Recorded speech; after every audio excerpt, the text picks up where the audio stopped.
네.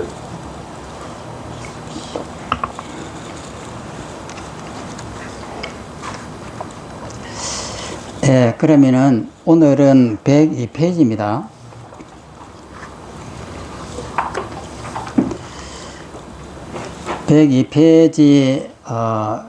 이숙식의 대상과 요별작용 이렇게 했습니다.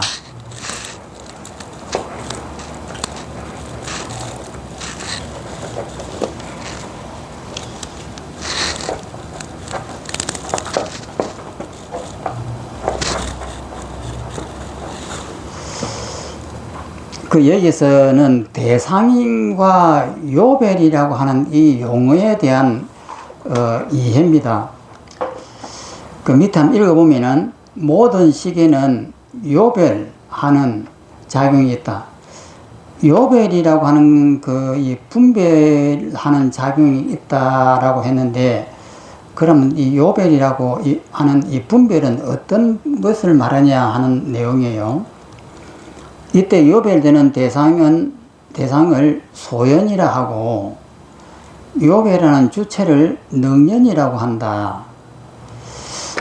그러니까요,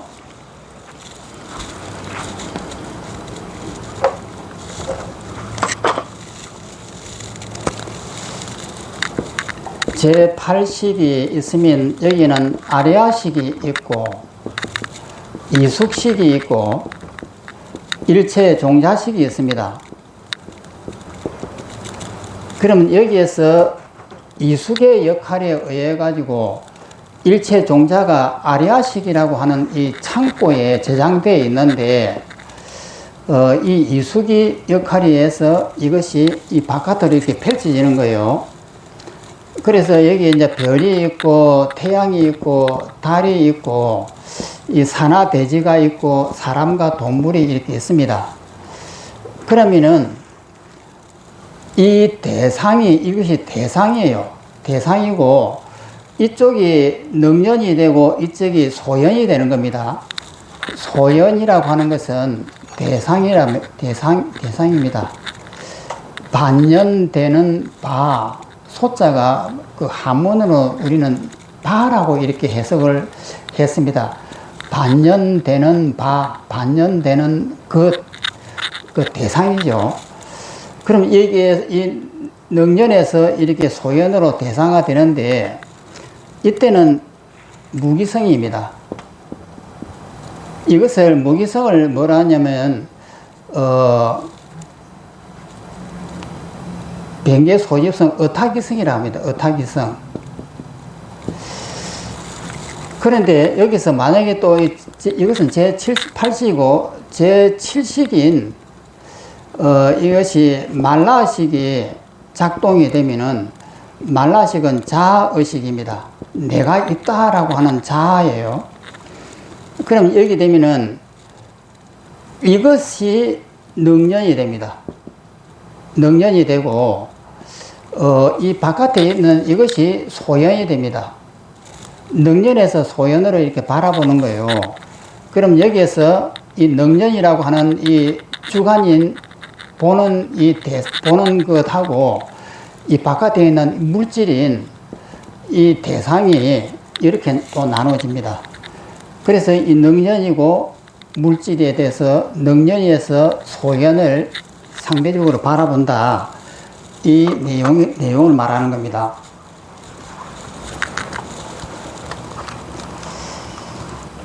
그러니까 요별하는 주체를 능연이라고 한다. 여기서 역시 능과 소가 나타난다.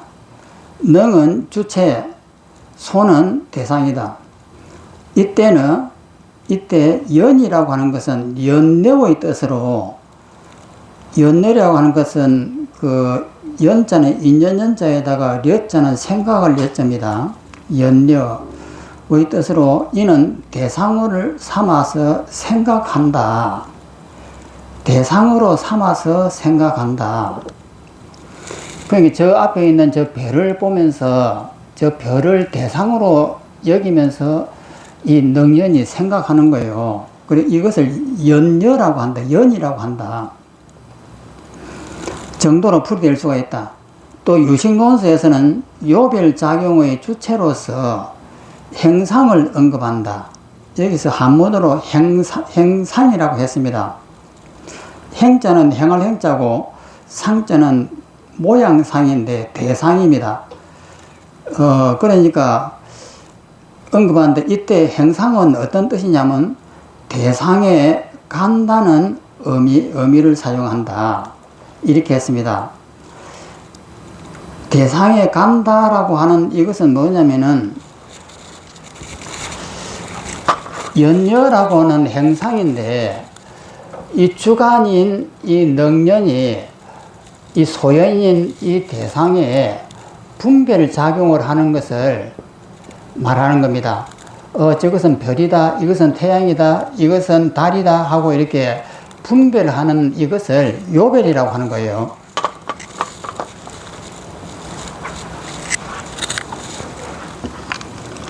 그래서 대상에 간다라고 이렇게 씁니다. 행상이라고 하는 이 말 의미가 대상을 상대로 해가지고 뭔가를 작용을 한다, 행한다. 여기서는 간다라고 하는 뜻으로 썼습니다만은 대상을 향해서 뭔가 내 마음이 어떤 이 작용을 한다라고 하는 그 뜻으로서 행입니다. 행할 행자. 의 의미를 사용한다.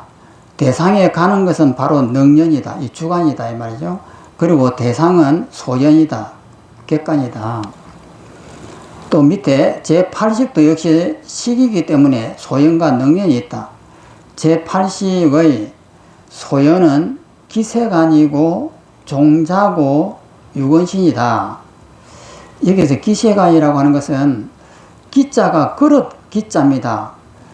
그러니까 이 사발 같은 그릇처럼 생긴 세간이라는 뜻인데 이 우주를 이야기하는 겁니다. 우주 그릇처럼 둥글다고 해가지고 기세간을 이렇게 말합니다. 그 다음에 종자는 우리 기억 종자고 유건신이라고 하는 것은 이 두 가지의 의미가 있습니다. 신경계가 있고 눈이 이 보는 눈이 있습니다. 그 눈도 촉감도 안, 이, 비, 설, 이 5가지의 그 유건신도 이 바깥에 있는 눈은 바깥에 있는 유건신이고 그 안에 있는 신경계는 안에 있는 그 유건신입니다. 유건신이다. 또 능연인 행상은 견분과 연결된다. 그러니까 능연이라는 건 주관이다 말이에요. 그러니까 견분, 보는 견분에 연결된다. 혹은 견분의 뜻을 잃어버렸지 모르겠다. 식은 자체분에서 견분과 상분으로 나눈다. 여기서 이 자체분이 나오고 견분이 나오고 상분이 나오는 이것이 요별작용이거든요. 그러니 식은 자체분이 있고 내 마음속에 이렇게 자체가 분이 있고 그 다음에 자체가 내 마음 속에 있으면은 견분, 보는 견분은 눈 속에 있습니다. 그리고 대상은 저 앞에 있는 별은 상분이 됩니다. 그리고 이 상분과 내가 보는 이 견분과 그 작용을 하는 내 속에 있는 자체분 이렇게 세 가지로 나눈 거예요. 보는 쪽이 견분, 보이는 쪽이 상분이다. 견분과 상분을 놓고 볼 때 견분은 능연이 되고 주관이 되고 상분은 소연이다. 객관이 된다. 이러한 내용을 유의3속에서 다음같이 간단하게 노래한다. 지금 설명한 이것이 전체적인 내용입니다. 전체적인 내용을 이렇게 간략하게 만든 거예요. 그러면 지금부터 이제 세분화해가지고 지금까지 했던 것을 더 자세하게 이제 설명을 합니다. 집수, 처, 료는 알 수가 없다. 이것이 유식 30송 중에서 제3개송에 속하는 글입니다. 미리 말하고 넘어가자. 여기서 알 수 없대, 없네라는 말은 어렵다는 의미로 보아야 한다. 제8식의 요별작용, 다시 말해서 행상, 요별작용을 한문으로 말하면 행상이라고 두 자로서 이렇게 표현합니다. 한문은 뜻글씨니까 대상에 나아간다, 대상에 나아가서 분별한다, 이것을 요별이라고 이렇게 하는 거예요. 말의 행상은 미세하기 때문에 알기 어렵다. 또한 종자와 유근신도 너무 미세하기 때문에 알기 어렵고, 기세간, 우리가 살고 있는 이 세상은 너무 광대하여 헤아리기 어렵다. 그것을 알 수 없다고 해서 제8식이 없다는 뜻은 아니다. 앞에서 상식으로 제8식이 있어야 되는 이유를 살펴보았고, 나중에 논사들의 정명도 살펴보리라. 이 뒤에서 이제 그렇게 이제 설명을 할 겁니다. 정명도 살펴보리라. 이제 기세간, 유근신, 행상 등의 뜻을 하나하나 살려보자. 이 세 가지의 단어를 이제 지금부터 이제 더 자세하게 이제 설명을 합니다. 1번, 이숙식의 대상, 소연이죠. 대상은 기세간과 종자와 유근신이다. 그럼 기세간은 무엇이며 종자는 무엇이고 유근신은 뭔가, 이것에 대한 자세한 설명이에요. 개성에서 처는 이른바 처소이다. 이 처자는 이 한문인데 처소라고 했을 때 우리가 사는 곳을 처소라고 하잖아요. 처는 이른바 처소이다. 이는 모든 유정이 의지하는 장소로서 기세간이라고 한다. 그러니까 우리가 보는 처소라고 하는 것은 우리 눈앞에 보이는 이 우주 삼라만상을 말하는 거예요. 기세간이라고 한다. 그러니까 뭐 기세간이라고 하니까 뭐 별이고 달이고 이것만 아니고 앞에 있는 책상이 바로 기세간입니다. 기세간이라고 한다. 이는 일체 중생이 살고 있는 세간이란 뜻이다. 중생이 살고 있는 국토라는 뜻으로 국토세간이라고도 한다. 곧 우리 앞에 펼쳐진 공간적 세계를 말한다. 이 공간적 세계는 너무도 강대하여 알기가 어렵다. 집수는, 그 다음에 이제 집수입니다. 기세간은 이야기했고, 그 다음에 집수를 설명합니다. 집수는 우리의 몸과 종자와 관련됐다. 집은 혹은 가진다 할 때 가지를 집자예요. 집착한다 했을 때 이 집자를 씁니다. 집은 가지다, 포함하다. 그 다음에 의지하다, 유지하다, 간직하다의 뜻이다. 이 집자가 그런 이제 의미가 있습니다. 그 다음에 숫자는 이 받을 숫자예요. 받는다, 혹은 이 숫자를 느낀다, 느낌을 받는다라고 할 때도 씁니다. 느끼다의 뜻이다. 이에 집수에는 두 가지 뜻이 있다. 첫째는 이른바 식이 의지하여 서로 안위, 안정과 이급입니다. 안정과 이급의 운명을 함께 한다는 뜻이다. 둘째, 잡아 간직하여 무너지지 않게 하여 능히 느낌을 일으킨다는 뜻이다. 따라서 집수는 제8식이 종자와 유근신을 간직하여 서로 의지하고 운명을 함께하며 무너지지 않게 하여 느낌을 일으키게 한다는 뜻이다. 말하자면 제8식은 종자와 우리의 몸을 무너지게 않게 유지하고 서로 의지한다. 그러니까 집수라고 하는 것은 우리의 유근신이라면 눈하고 눈 안에 있는 신경을 두 가지를 유근이라고 합니다. 유근식이라고 합니다. 그 종자는 우리의 기억종자고요. 따라서 개성에서 집수는 제8식에 의해 집수되는 대상을 뜻하며 집수되는 대상은 바로 종자와 유근신을 말한다. 여기서 살펴보고 넘어가야 할 것이 있다. 바로 유근신이다. 그러니까 유근신이라고 하는 것이 무슨 뜻인가 하고 알기가 어렵습니다. 그래서 그것에 대한 설명이에요.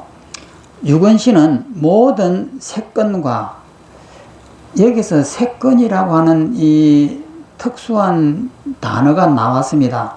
이것을 신경을 이야기하는 거예요. 신경. 눈이 있으면은 눈은 근위처가 되고, 그러니까 색건과 근위처를 말한다고 했을 때 근위처는 눈이라든지 귀라든지 코라든지 혀라든지 이런 기관들을 이야기하는 것이고, 색건은 그 기관과 같이 붙어 있는 신경을 이야기하는 거예요. 그러니까 눈은 눈알만 있는 것이 아니고 눈알이 작동이 되도록 그 밑에는 신경이 붙어 있잖아요. 그래서 이 두 가지를 유근신이라고 합니다. 신경과 그 눈알 같은 이 기계 이 두 가지를 유근신이라고 한다 하는 거예요. 유근신을 그냥 우리의 몸이라고 이해하면 쉽겠지만 정확한 풀이는 아니다. 색근은 안근, 이근, 비근, 설근, 신근, 안, 이, 비, 설, 신을 말한다. 이를 보통 눈, 귀, 코, 혀, 몸이라고 설명하지만 육체적인 몸이 아니다. 그것은 안식 등을 생겨나게 하는 힘을 말한다. 그러니까 제가 이것을 신경계라고 이렇게 했는데, 눈이 이 작동이 될 때는 눈은 눈알은 기계예요. 여기서 이렇게 사람이 눈알을 가지고 이렇게 보잖아요. 이렇게 볼 때에 이것을 눈이라고 이렇게 하는데, 눈은 단순한 이 기계인 눈알을 이야기합니다. 그러면은 여기서 색근이라고 하는 것은 뭐냐면은, 눈이 이 기가 돌아가게끔 하는 이 주위에 붙어 있는 모든 신경계통을 다 합해서 이 색근이라고 하는 거예요. 그래서 이 두 가지를 합해 가지고 눈이 보는 작용을 한다, 이렇게 되는 거예요. 그러면 눈만 하나만 있으면 보는 작용이 되느냐면 보는 작용이 안 돼요. 카메라가 아무리 지 혼자 있어도 절대 카메라가 작동이 안 되잖아요. 그 카메라를 작동하려면 뒤에 사람이 신경을 써야 됩니다. 그래서 카메라는 눈이고, 이 눈을 돌아가게 하게 움직이는 것은 색근이에요.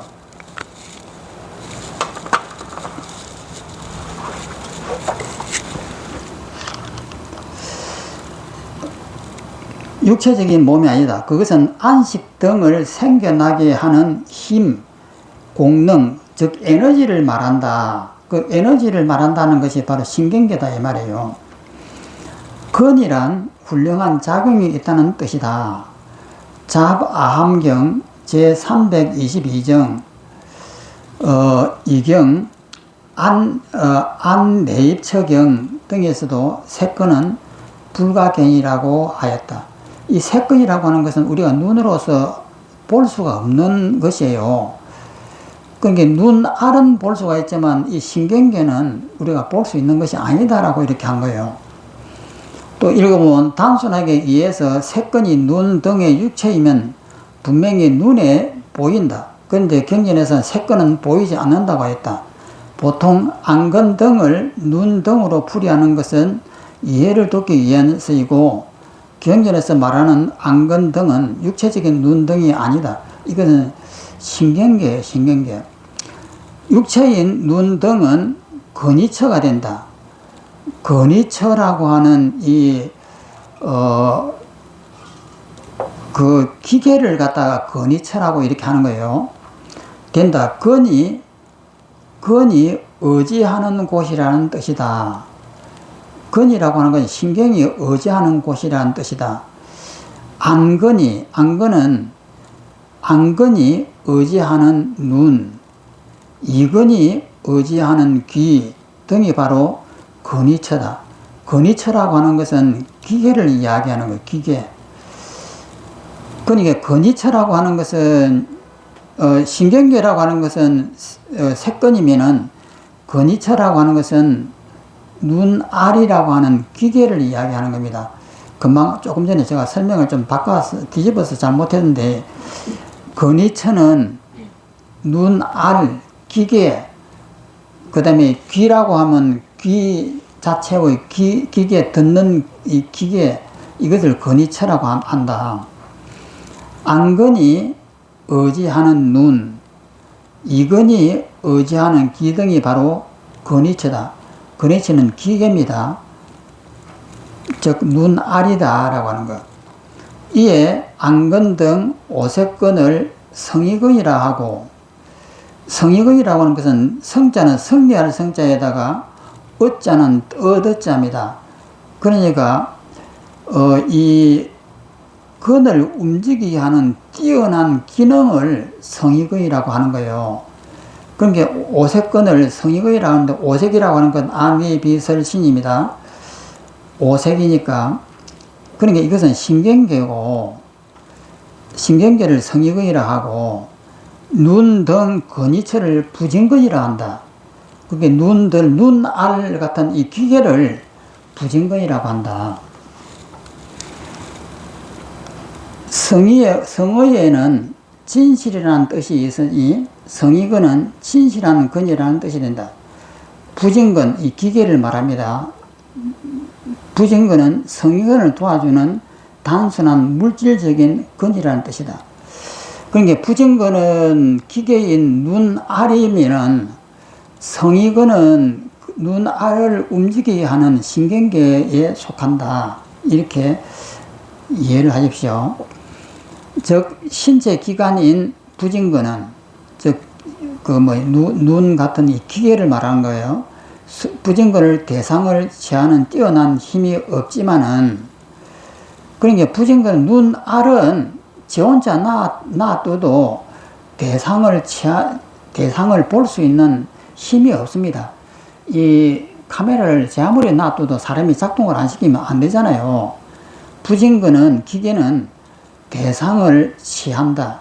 대상을 분별하고 판단하고 이렇게 하는 것을 대상을 취한다고 하는 거예요.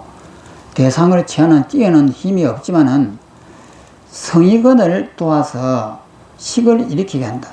성의근은 신경계인데 이 성의근을 도와가지고 눈알이 보는 작용을 이렇게 일으키게 된다. 이 두 개가 합해가지고. 이처럼 그동안 이해하고 사용했던 용어가 그렇게 단순하지 않다는 것을 느꼈으리라. 다시 한번 강조한다. 자신의 생각으로 성인의 가르침을 함부로 단정하지 않기를 바란다.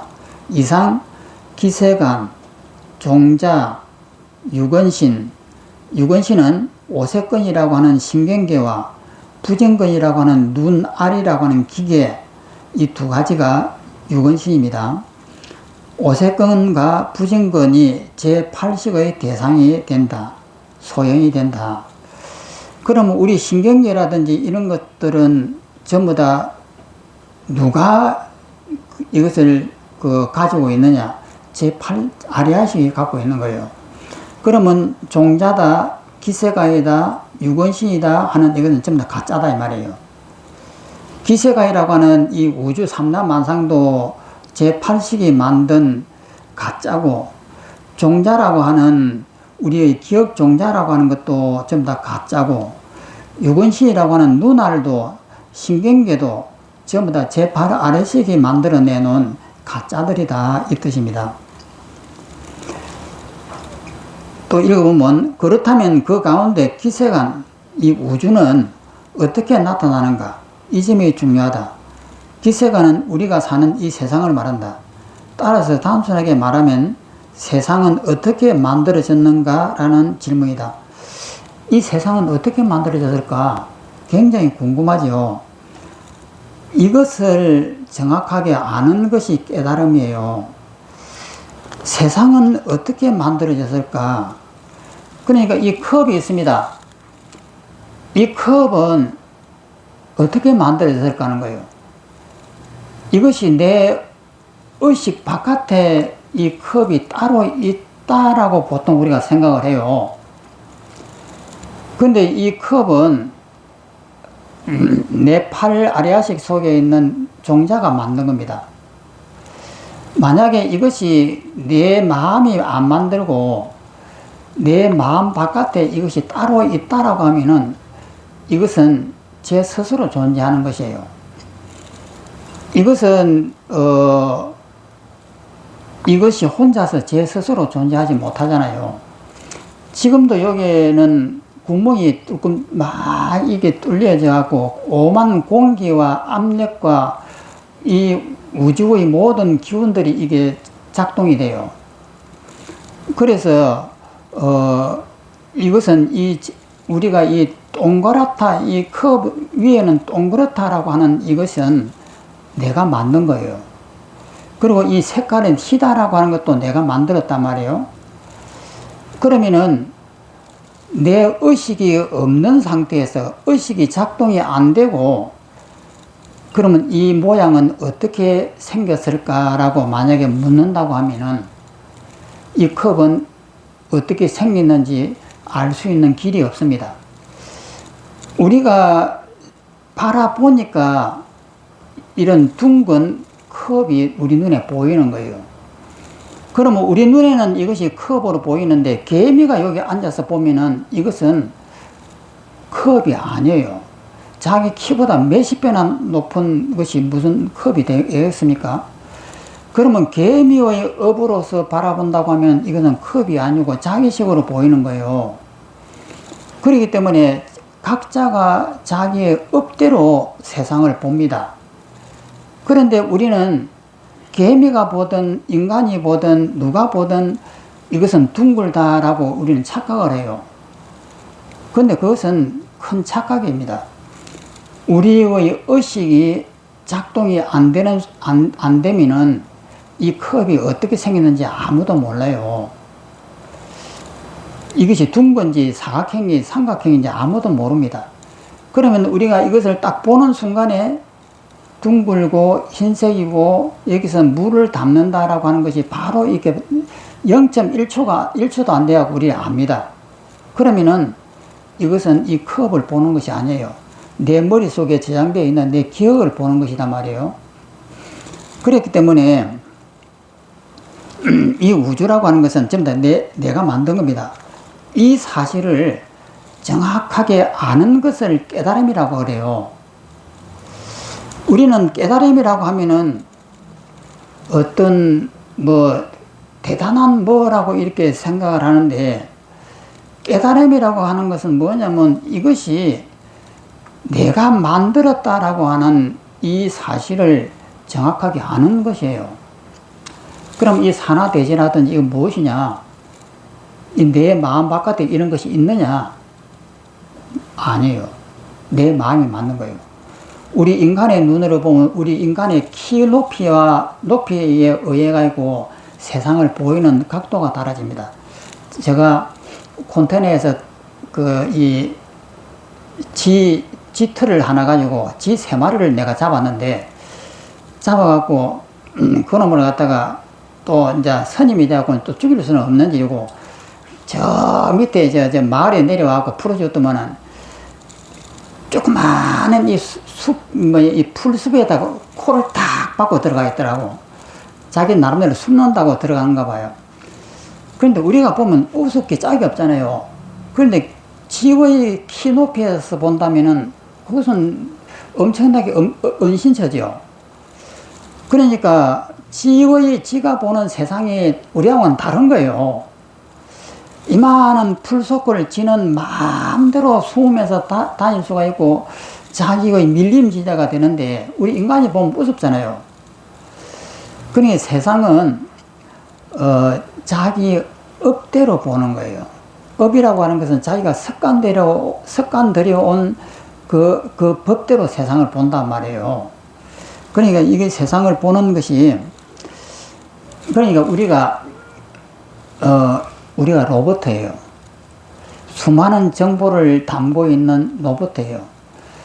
그러니까 우리가 이 세상에 대한 미련을 몸버려 가지고 죽으려고 생각하면은 못 죽잖아요.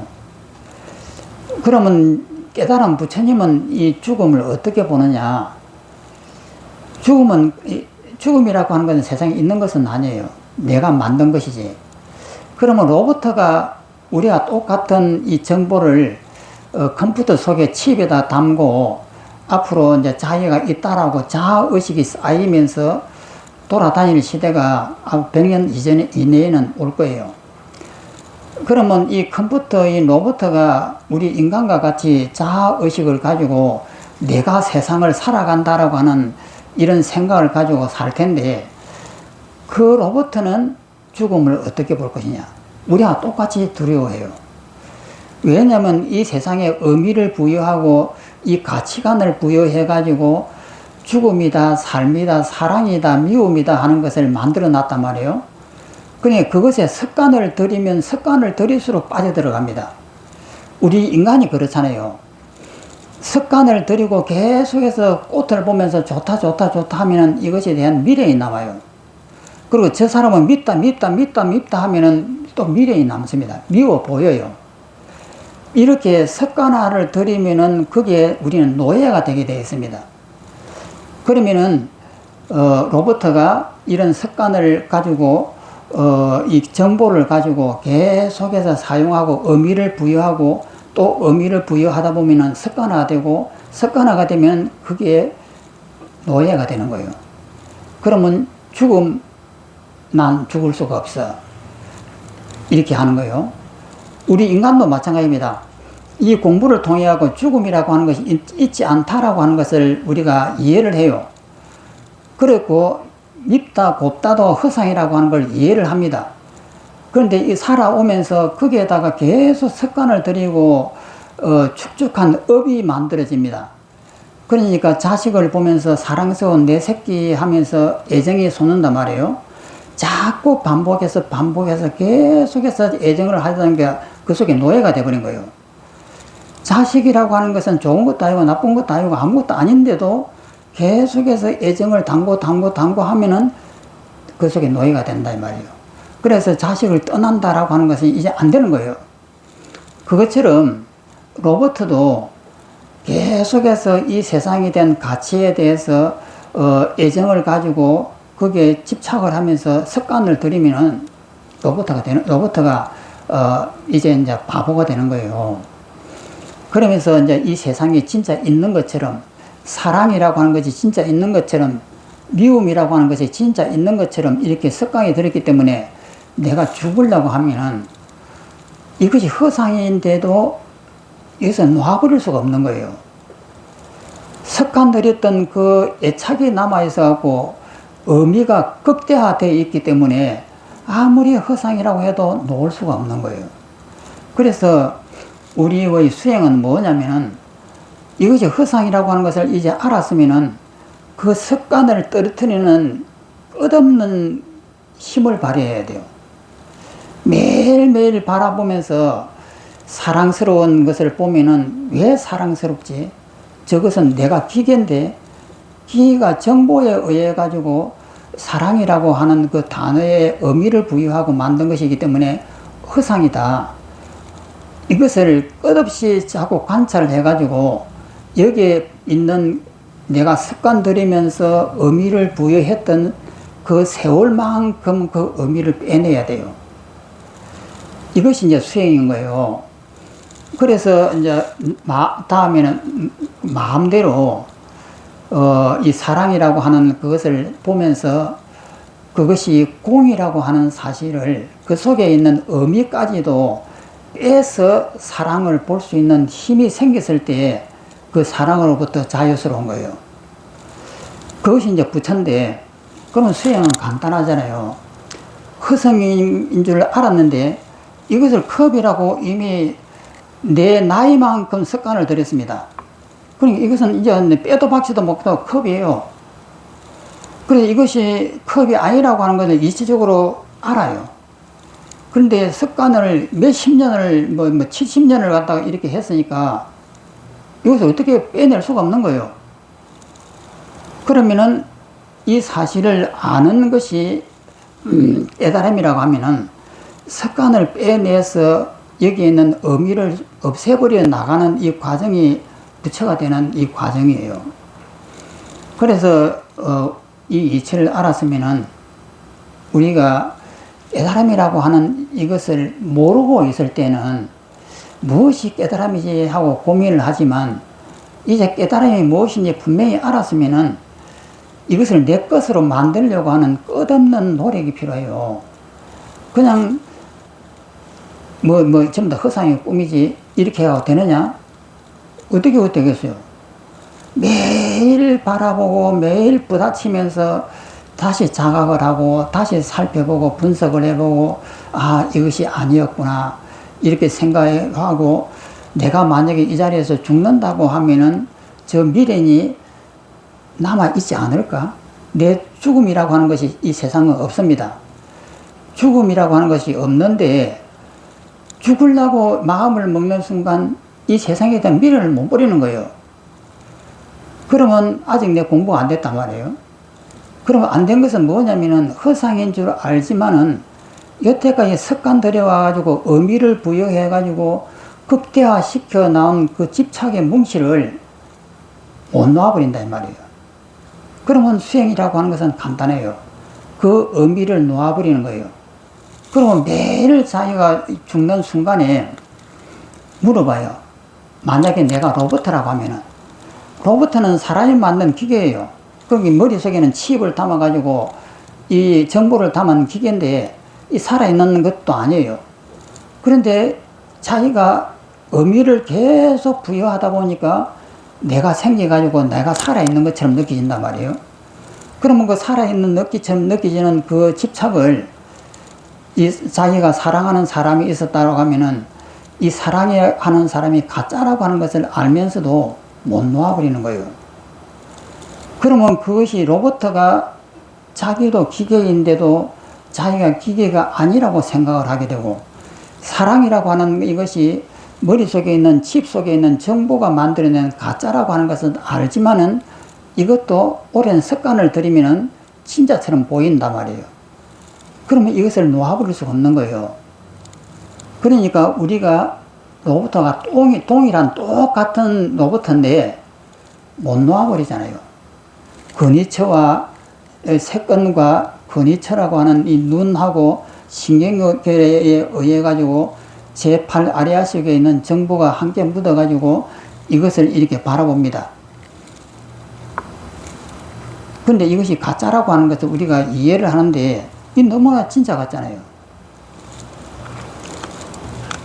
그래서 이 수행은 사람들이 수행을 굉장히 오해를 해요. 학을 들고 말이지 다 이것이 무엇인가 이렇게 한다든지 이런 것을 우리가 보통 수행이라고 해요. 그 수행은 그런 것도 물론 수행이지만은 내가 이 집착을 일으키면 그 이 꽃을 보고 김춘수의 그 시가 있잖아요. 꽃이라고 하는 것에 꽃이라고 이름을 불러주기 전에는 이름을 불러주니까 꽃이 나에게 다가왔다.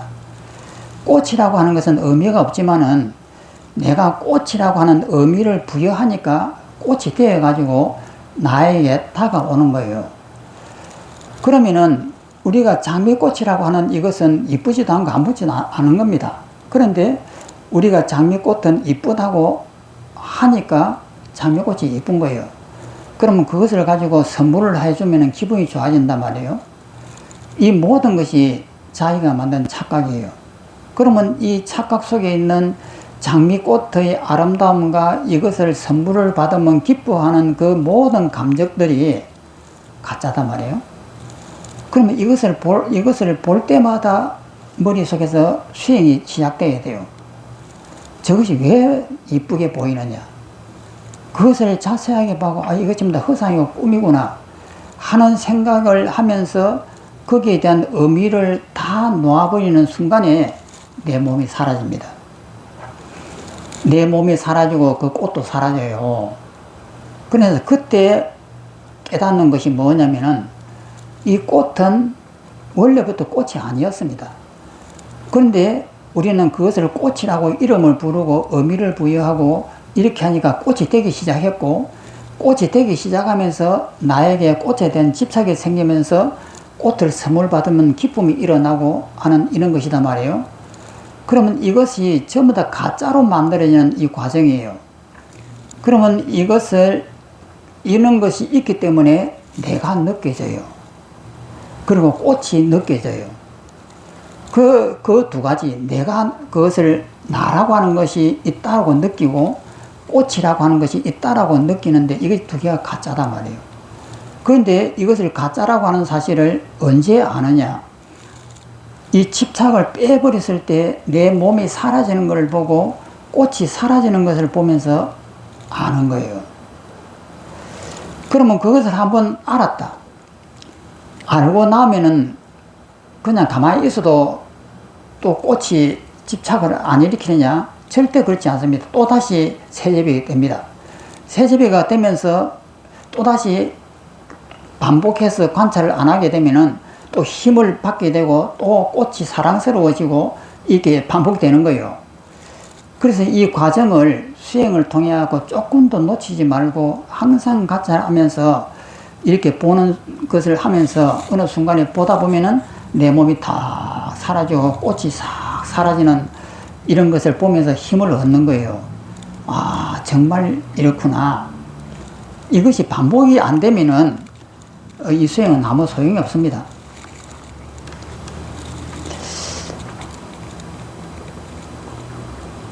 그렇다면 그 가운데 기세가는 어떻게 나타나는가? 이 점이 중요하다.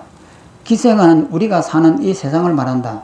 따라서 단순하게 말하면 세상은 어떻게 만들어졌는가라는 질문이다. 세상은 어떻게 만들어졌는가? 여기서 이제 유식에서 말합니다. 일체 유식이라고 이렇게 답을 합니다. 일체 식이 만들었다라고 답을 합니다. 제1장에서 일체 유심조를 언급하면서 일체는 유심이다. 유심조, 오직 마음이 조작을 했다. 유자는 오직입니다. 오직 유, 심자는 마음심입니다. 일체는 오직 마음이 조작했다. 그 일체 유심조입니다. 를 언급하면서 마음이 세상을 만든다는 의미에 대해서 이야기하였다. 다시 간단하게 정리한다. 유의사상의 입장에서는 이 세상은 식이 만든다. 마음이 만든다. 인식의 측면에서도 그렇게 본다는 것이 아니라 존재의 측면에서도 식이 세상을 만든다. 이 존재라고 하는 이 잘 쓰지 않는 이 용어가 나왔습니다. 존재라고 하는 이 말뜻은 앞에 있는 책상이 존재입니다. 그리고 앞에 있는 부처님이 존재이고 이 집이 존재이고 이 방이 존재입니다. 이 존재의 측면에서도 식이 세상을 말한다. 즉 말해서 이 책상도 식이 만들고 이 방도 식이 만들고 모든 것이 식이 만들었다. 이 내용이에요. 꿈속에서 세상이 펼쳐지듯이 영화 매트릭스에서 컴퓨터 프로그램에 의해 사람들이 살고 있는 공간이 만들어졌듯이 영화 그 매트릭스 1편을 꼭 보십시오. 다른 2편, 3편보다도 1편이 전문가에 의해 가지고 1편이 제대로 만들어졌거든요. 그 1편을 꼭 보셔야 됩니다. 그리고 제2장까지 왜 세상은 실제하는 것이 아니고 식이 만든 것인가를 설명하기 위해 많은 시간을 할애하였다. 1장하고 2장 저 앞에 지나갔습니다. 지금은 3장이던가요? 차례를 바라보면은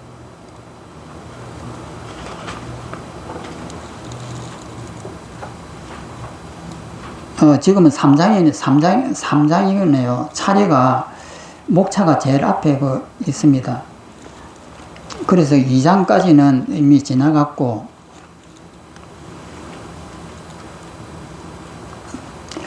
제2장까지 왜 세상은 실제하는 것이 아니고 식이 만든 것인가를 설명하기 위해 많은 시간을 할애했다.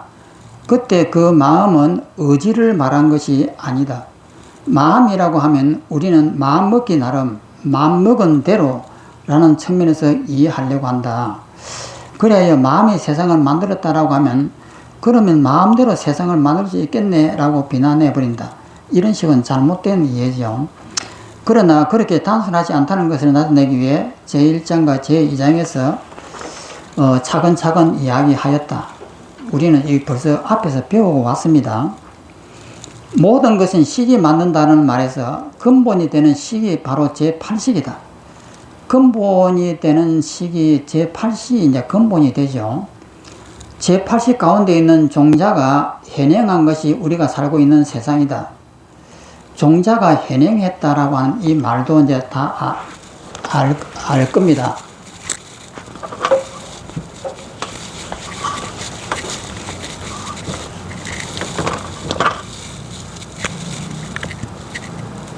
이 마음이고 이 종자입니다. 이 종자가 이게 딱 나타나 가지고 미운 사람이 있으면은 아이고 미워하고 이렇게 나오는 거예요. 그게 미운 사람이 있다든지 사랑스러운 사람이 눈앞에 있으면 그것은 내 마음 바깥에 있는 것이 아니고 이 마음속에 있는 종자가 이렇게 만든 거예요. 이 제8식에서 아레아식이 있고 이숙식이 있고 일체종자식이 있다고 했습니다. 여기에서 이렇게 퍼져나가듯이 동일한 거예요. 이렇게 나온 거예요. 그 다음에 이것을 나라고 하는 이 주관이 이것을 바라보면서 아이고 미워하면서 밉다라고 하는 이 판단을 한단 말이에요. 이것이 미운 것이 아니고 내가 밉다라고 하는 의미를 부여하는 겁니다. 이렇게 무서운 얼굴을 하고 있고 나를 바보라고 욕을 하는 이 사람이 진짜는 의미가 없습니다. 그런데 나의 입장에서 보니까 이것을 밉다라고 하는 의미를 내가 만들어내는 거예요. 만들어내자마자 이것이 내 머릿속으로 바로 저장이 됩니다. 그러면 이것이 종자생 현행이에요. 종자가 현재 나타나는 이 현행을 생한다, 만들어낸다. 그리고 이 바깥에 있는 이 현행이 이것이 현행입니다. 현행인데 이 나라고 하는 것은 이것이 나예요. 그럼 여기에서 이렇게 미운 사람이 이렇게 있으면은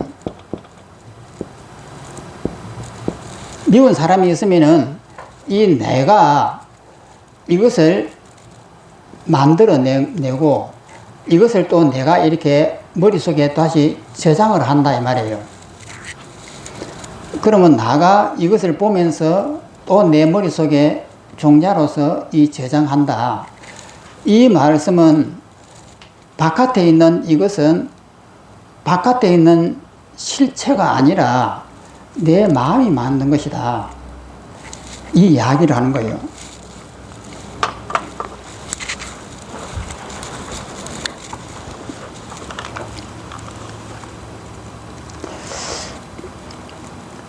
모든 것이 식이 만든다는 말은 근본이 되는 바로 제8식이다. 제8식 가운데 있는 종자가 현행한 것이 우리가 살고 있는 세상이다. 기세관이라고 한다. 그 눈앞에 있는 그 책상과 책은 전부 다 이 기세관입니다.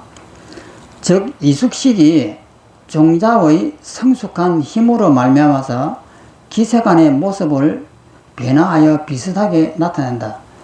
기세관이라고 하는 이 눈앞에 보이는 책상하고 책을 이 이숙식에 있는 이 종자가 만들어 놨다 이 말이에요.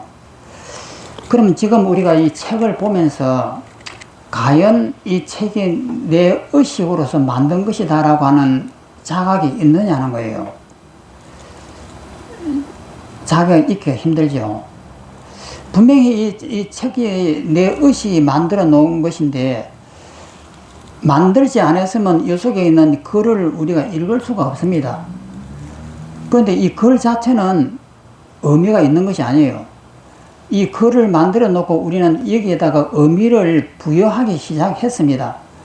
글 자체는 의미가 있는 것이 아닌데 우리는 여기에다가 나는 혹은 장미 하면은 장미라고 하는 의미를 부여하기 시작한 거예요. 그러면서 이 글이 의미가 생긴 겁니다. 그런데 우리는 이 글을 갖다가 싹 갑니다. 뭐 생각도 안 해도 글을 배운 사람은 금방 이 책을 알아버려요. 그러면 그 말은 뭐냐면은 우리가 이 책을 보는 것이 아니다는 뜻이에요. 내 머릿속에 있는 기억 정보를 보는 것이지 이 책을 보는 것이 아닙니다. 만약에 이것이 우리가 처음 보는 책이었다고 하면은 우리가 원시였는데 이런 한글이 그때 없던 시절인데 이 책을 딱 주면은 이것이 책이고 이 속에 있는 글자는 무슨 글자다고 아느냐면 몰라요. 그런데 우리는 이 책을 주자마자 바로 읽습니다. 보자마자 생각도 안 하고 읽어요. 그러면 그것은 뭐냐면 내 머릿속에 있는 정보가 없으면 절대 못 읽습니다. 그러면 이 책 속에 있는 정보가 내 머릿속에 다 들어있다는 거예요. 그래서 내 머릿속에 있는 그 정보를 보니까 눈 깜짝할 사이에 읽는 거예요. 원시인들한테 이걸 이것을 교육을 시켜서 읽으려면은 아마 어마어마한 세월이 걸릴 거예요. 그래서 이것이 이 기세가는 내가 만들었다. 이 부분을 수행을 통해 하고 정확하게 자기가 봐야 됩니다. 이것이 수행의 핵심이거든요. 그러면은 이 책을 보면서 이 내용이 들어오고 글자가 무슨 뜻인지 싹 들어온다고 하는 것은 가짜라는 뜻이거든요. 가짜라는 뜻이고 내가 의미를 부여했다는 뜻인데 이 책을 보면서 그런 생각을 안 한다고요. 이것은 내 마음 바깥에 있는 것이고 이 글자는 내 마음 바깥에 있는 것이야. 이렇게 바라본다고요. 이렇게 바라보는 관점을 갖고 있으면 공부가 0도 안 된 것이죠. 아무 공부가 안 된 것이에요. 근데 이 책을 바라보면서 이것이 내가 만들었고 이렇게 쉽게 내가 머리에서 이해를 하고 바로바로 알아듣는다라고 하는 것은 내 머릿속에 들어있는 이것을 잃는 거예요. 절대 내 마음 바깥에 이런 것이 있는 것이 아니다 말이에요.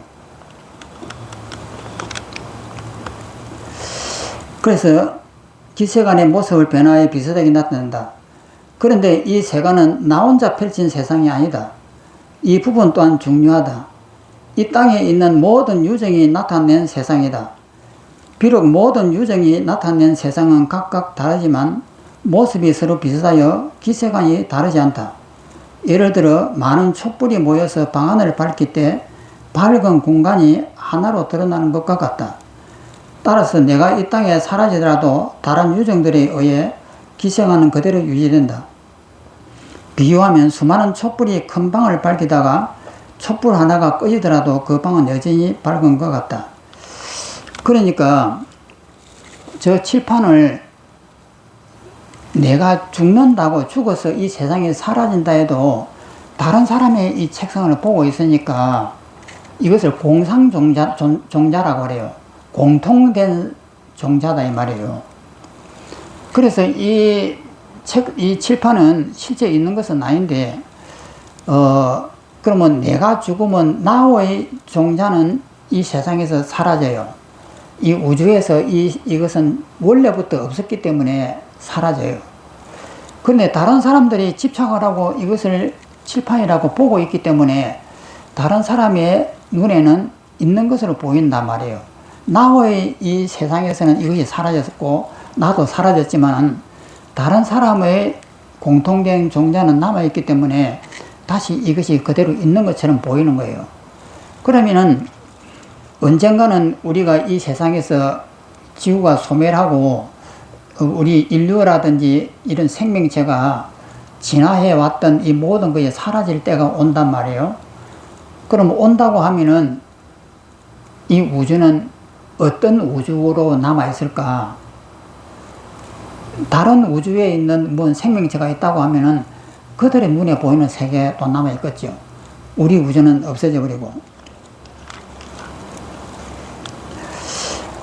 또 읽으면 이때 모두 함께 수용하는 기세간을 나타내는 종자를 공상종자라 한다. 공통된 상을 갖고 있는 종자다 이 말이에요. 공상종자라고 분류한다. 공통되는 대상을 나타내는 종자라는 것이다. 그런 의미다. 모두 함께 수용하지 않고 별도로 수용하는 경우가 있다.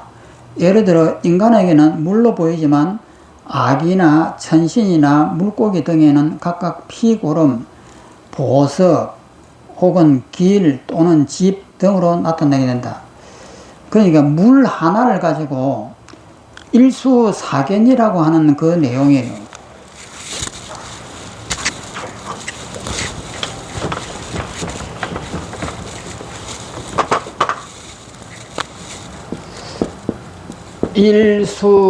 일수사견입니다. 하나 일자 물 숫자입니다. 하나의 물에 네 개라는 네 개의 견해가 있다. 견해 일으킬 견자입니다. 하나의 물에는 네 가지의 바라보는 견해가 있다. 그러니까 이 컵 속에 있는 이 물을 보면서 이게 이제 물이 있단 말이에요. 그럼 이 물을 보면서 사람은 물이라고 합니다. 사람은 이것을 물고기는 이것을 집이라고 그래요. 집이라고 하는 것은 즉 편하다 이 말이에요. 물고기는 물에서 태어나고 물에서 죽기 때문에 물을 못 느껴요. 우리는 이 공기 속에서 태어나고 공기 속에 죽기 때문에 우리 공기를 못 느끼듯이 물고기도 그렇게 편하게 여긴다 말이에요. 그 다음에 아기는 이것을 피고름으로 봅니다. 피나 고름, 고통으로 본다 이 말이에요. 천상의 인간은 이것을 보석으로 봅니다. 이 물을 갖다가 물이라고 여기지 않고 보석으로 이렇게 본다 이 말이에요. 그러니까 하나의 물에도 그 견해에 따라서 네 가지의 견해가 다 다르다. 아까도 이야기했지만 지의 입장에서 세상을 보는 것하고 우리 인간에서 보는 세상이 다른 거예요.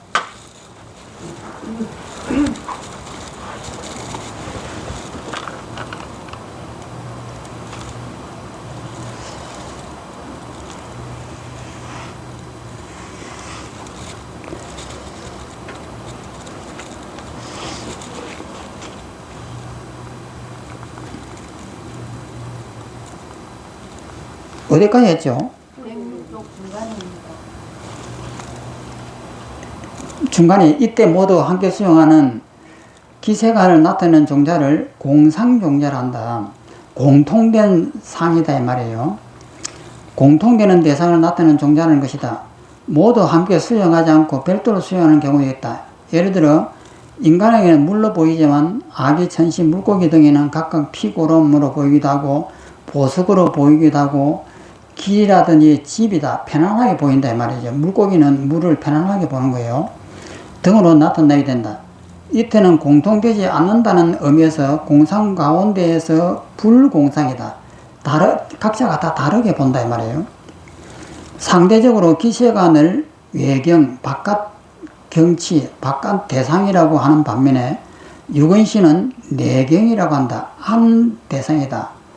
그러니까 신경계와 이 눈, 알 같은 것은 안쪽에 속하는 것이고 기세간이라고 하는 이 책상이라든지 책이라든지 이것은 바깥에 있는 것이다. 이렇게 보는 거예요. 내경인 육원신 역시 제80 가운데 종자가 현행한 것이다. 이 육원신 신경계라든지 내 눈, 알도 내 80 가운데 있는 이 종자가 맞는 것이다 이 말이에요. 이른바 이축식이 불공상종자의 힘으로 불공상이라는 것은 공통되지 않다 이 말이에요. 사람마다 자기 색건하고 건이체가 이게 다 다르잖아요. 공통되지 않는 불공상종자의 힘으로 색건이라고 하는 신경계와 눈이라고 하는 건이체를 변화하여 비슷하게 나타낸다. 그러니까 나의 눈하고 너의 눈으로 봤을 때 이것은 공통적이라고 볼 수 없지 않느냐, 각자가 다르지 않느냐, 이 내용이에요. 그게 불공상종자라고 하는 거예요. 즉 종자의 힘으로 우리 몸을 나타낸다는 말이다. 그런데 내 앞에 보이는 다른 사람의 몸은 어떻게 된 것일까? 다른 사람은 어떤 것일까? 그러니까 내 몸은 내가 만들었다지만 내 앞에 있는 다른 사람은 누가 만들었을까 하는 거예요. 기세간에는 다른 사람의 몸은 포함되지 않는다. 내 몸은 내가 나타내고 세상은 함께 나타낸다고 했다. 다른 사람의 몸은 다른 사람 몸 또한 나도 만들어낸다. 다른 사람의 몸을 내가 만든다 이 말이에요. 그 집안에 있는 아들, 딸을 보고 저것이 내가 만들었다라고 한번 생각을 해보세요. 내 마음이, 내 생각이 만들었다라고. 이 말은 부모가 자식을 낳듯이 그렇게 만든다는 뜻이 아니다. 순간순간 제80 속 종자가 현행하여 드러나는다는 뜻이다. 예를 들어 내 꿈속에 나타난 당신은 누가 만들었나? 영화 인셉션처럼 이 영화도 보십시오. 옛날 영화인데 이거 도움이 됩니다. 영화 인셉션 것처럼 만약 나와 당신이 같은 꿈을 꾼다면 당신은 누가 만들었나? 나의 이쑤시개 가운데 공상용자로서 다른 사람의 몸도 나타낸다. 내 몸은 다른 사람의 이쑤시개 가운데 공상용자로도 만들어낸다. 물론 나뿐만 아니라 주위의 모든 중생이 함께 만든다. 따라서 내 몸 가운데 다른 이와 공통되는 부분은 나와 다른 이의 공상용자에 연주하게 된다. 한편 내 몸 가운데 나에게만 해당되는 부분은 내게만 있는 부공상용자에 드러난다. 몸은 그렇지만 이 거니처 기계는 그렇지만 세건 이 신경계는 논사마다 견해가 다르다. 유식에는 10대 논사가 있습니다. 아주 유명한 10분의 그 논사가 있는데 그 견해가 달라요. 그래서 호법선사가 다른 사람의 책을 다 불살라 버렸습니다. 너무 의견이 서로 다를 수도 있고 싸우고 내가 맞다 너가 맞다 이렇게 하니까 오히려 머리가 복잡해지니까 다른 사람의 논서들은 다 불살라 버렸어요. 그리고 지금 남아있는 것은 호법선사의 견해만 남아있습니다. 그러니까 오히려 더 편한지도 모르겠습니다. 그래서 세건은 논사마다 이 신경계는 논사마다 견해가 다르다. 자기 세건만 나타낸다는 견해가 있고 자기 세건과 타인의 세건도 나타낸다는 견해가 있다. 이렇게 그때는 견해가 달랐습니다. 이처럼 몸이 나와 남의 공상용자로도 나타나기 때문에 어느 누가 죽더라도 남겨진 죽음은 다른 이들에게 여전히 남아있게 된다. 이와 같이 제8식에 의해 변화에 나타난 기세관과 유건시는 대개 항시 상속한다. 뭐 상속한다고 해서 영원하게 유지한다는 뜻이 아니에요. 폭류가 흘러가듯이 생멸하게 이 폭류는 그 입체가 전부 다 움직이면서 내려가요. 그런데 바깥에서 보면은 끝없이 하나로 내려가는 것처럼 보인다 이 말이에요. 그래서 항시 상속하는 것처럼 보이지만 그 속에는 생멸하면서 계속 움직인다는 뜻이에요. 그러나 변하는 소리나 빛 등은 대개 임시적이다. 소리나 빛 등은 소리나 빛이라든지 하는 것은 우리가 지금 쓰고 있는 이 모든 것들이에요. 이런 것들은 전부 다 헛것들이단 말이에요. 그러면 제8식도 8식은 헛것이 아닌가? 또 이렇게 이제 반문을 할 수가 있습니다. 8식도 헛것이에요. 근데 제8식이라고 하는 이것이 제8식이라고 하는 이 창고 속에 그 수많은 기억 정보를 이렇게 담고 있잖아요. 그러면서 이 8식이 나인 것처럼 움직여요. 생각을 하고 보고 듣고 한단 말이에요. 근데 그것이 전부 다 가짜예요. 그래서 제8식이 부처님이 되면은 제8아리아식이라고 하는 이름이 없어져 버립니다. 그러면 부처님은 이 컵을 어떻게 볼까 하는 거예요. 일반 중생들은 이것이 내 마음 바깥에 있다고 보니까 8식이 작동이 되는 거예요. 그런데 부처님은 이것을 보는 순간에 이것이 허상이라고 하는 것을 보는 거예요. 그러니까 나의 입장에서 이 컵을 보면 거리감이 느껴집니다. 그리고 이것이 둥글다라고 하는 것을 느껴지고 이것이 크기가 손만다하다라고 하는 것을 이렇게 하는데 이것은 내가 있기 때문에 이렇게 보여요. 그러면 나라고 하는 이 집착을 탁 놓아버리고 보면은 나와 너의 이 거리감이 사라집니다. 이것이 바로 내가 되는 거예요. 나는 여기 있고 이것은 내 앞에 이렇게 있다라고 하는 이것은 틀린 거예요. 그러면 내가 사라지면은 이 속에 내가 있는 거예요. 그러니까 이 속에 내가 있기 때문에 여기서 내가 본다라고 하는 이런 관점이 없어져 버립니다. 그러면 그렇게 보는 시각을 쓰고 있기 때문에 이 세상이라고 하는 것은 전부 다 그림자예요. 그림자지만은 일부러 이 세상에 의미를 부여하면서 사는 거예요. 그러니까 많은 대자비의 마음을 내가지고 원력을 내가지고 이 세상 모두를 구제하겠다라고 하는 원력을 내야 돼요. 안 그러면은 주저앉아 버릴 수가 있는 거예요. 그래서 다시 이 세상에다 의미를 부여하면서 살아가야 돼요.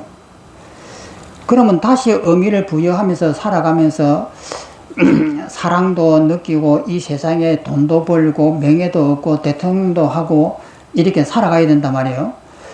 그러면 이것이 어떻게 가능할 수 있느냐. 모든 의미가 허상이라고 하는 것을 철저하게 눈으로 본 수행자가 어떻게 해서 그것이 다시 의미를 부여해 가지고 사랑하고 사업도 하고 모든 능력을 나타내고 어떻게 이것을 동시에 할 수 있느냐.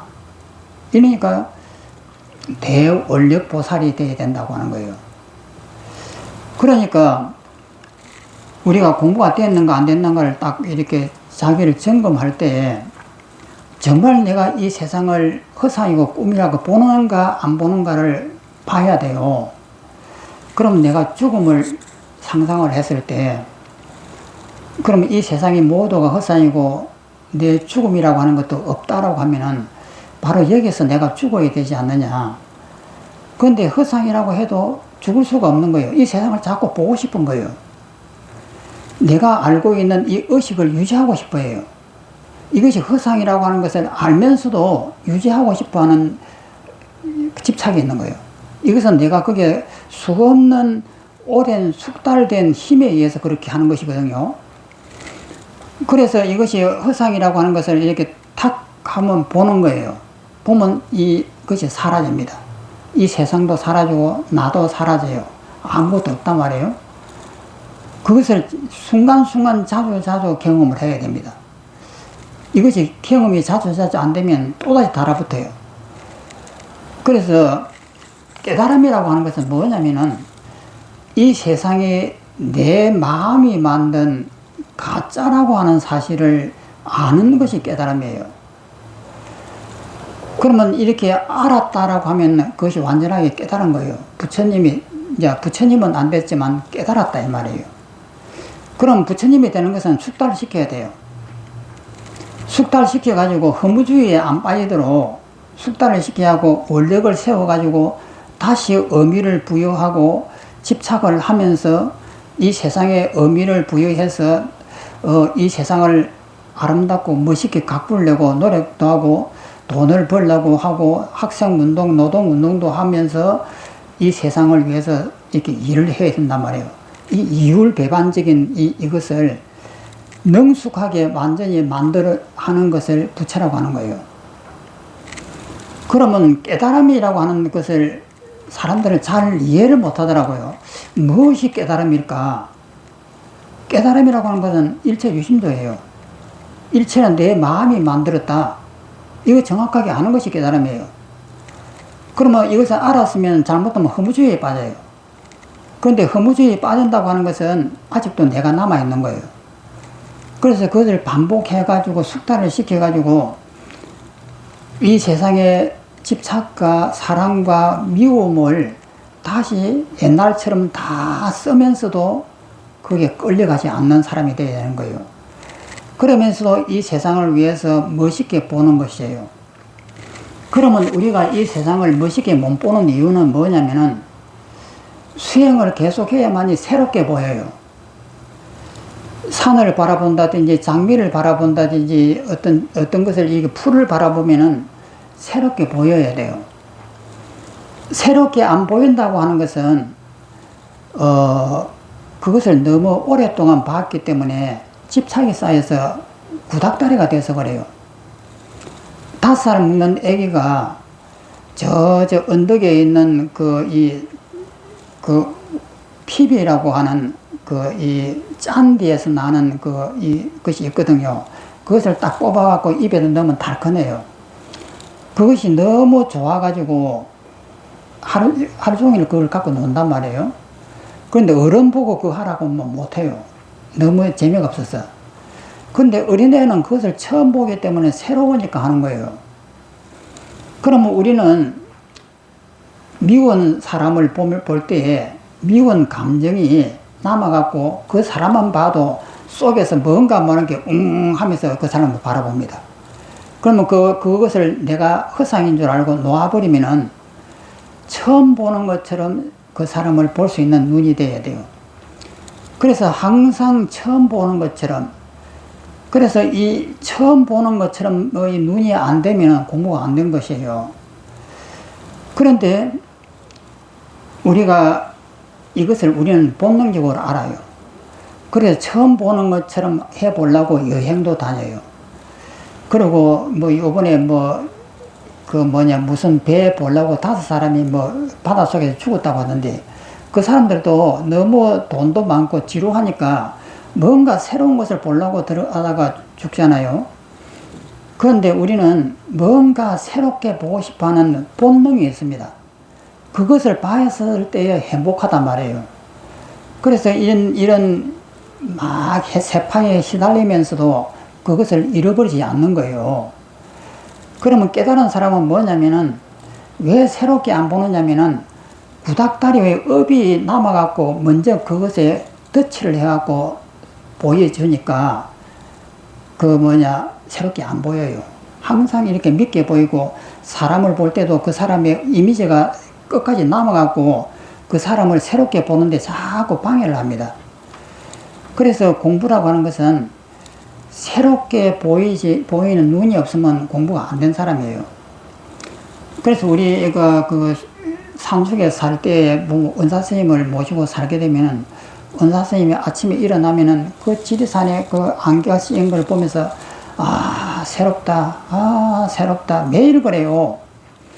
그건 왜 그러냐면은 하루 종일 생각을 안 합니다.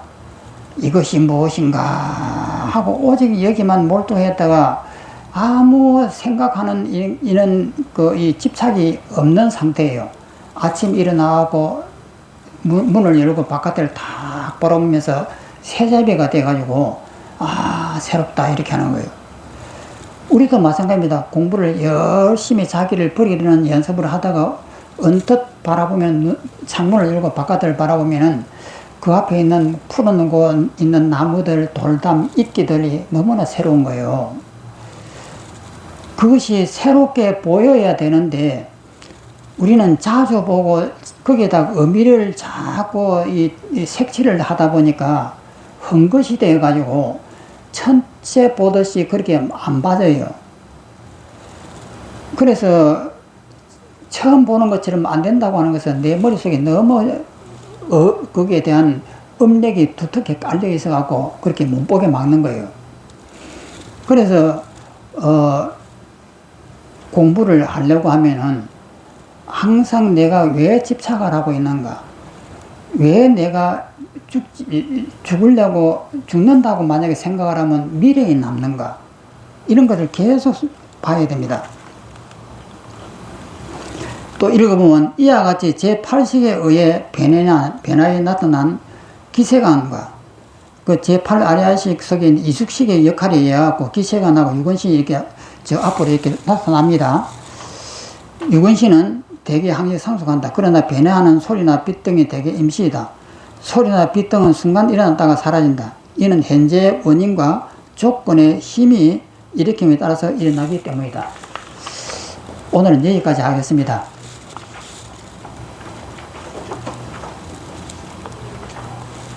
이 부분들이 진짜 중요한 부분들이에요.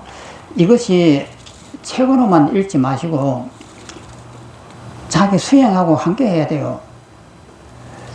그리고 우선 이제 우리 여기 오신 분들은 깨달음이 무엇이다라고 하는 걸 정확히 정리가 이제 되셨을 거예요.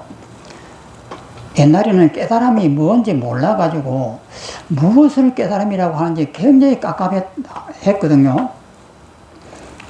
그런데 이제는 깨달음이 뭔지 알았단 말이에요. 알았으면은 방해하는 요소들을 계속 관찰해야 돼요. 게을르고 있으면 안 됩니다. 수행자는 한시라도 놓아버리고 게을르면 공부 안 돼요. 자꾸 순간순간 일을 하면서도 생각을 해보고, 밥 먹다가도 생각해보고, 차 마시다가도 생각해보고, 왜 이것이 허상이지?